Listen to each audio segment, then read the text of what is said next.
We opened up the Westside Boxing Club in 2011. It used to be the Buffalo Pal. The Buffalo Pal was here in 2000. But when the Buffalo Pal moved because they didn't want the gym here anymore, all the kids just stayed here. If you're not part of the boxing game, everyone thinks that, oh, you go to a boxing gym, you must be like a bully, you must be like a thug on the street. All these kids, good students, if they get an argument on the street, they'll just walk away. Like I tell them, fighting in the street isn't worth it. But if you do have to defend yourself, you have to do what you got to do. But most of the stereotypes, because people aren't educated about boxing. Like, you have these people who don't know anything about the sport listening to other people who don't know anything about the sport.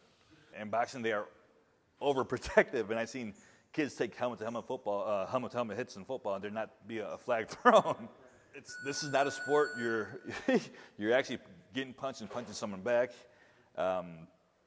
If the kid wants to do it, the kid's up for it, then I'm all for it. But if I see the kids getting forced into it, I'll just tell the parent this is not for him. Everyone looks good when they're jumping ropes. Everyone looks good when they're hitting the bags. But the bags don't hit back. I was in the Air Force. I was security forces attached to the A-24 Security Forces Squadron. We deployed all the time. I was taught that there's not one way to teach something. I learned from them if I wanted to show you something, it might work for you, but it might not work for him. I have to find a different way to reach him. So to be a good leader, you have to also be a good teacher. But it's really fun training the little kids because you see nothing but joy out of it, like the ones that really want to be here. It's about just having a positive influence on kids, regardless if they box or not.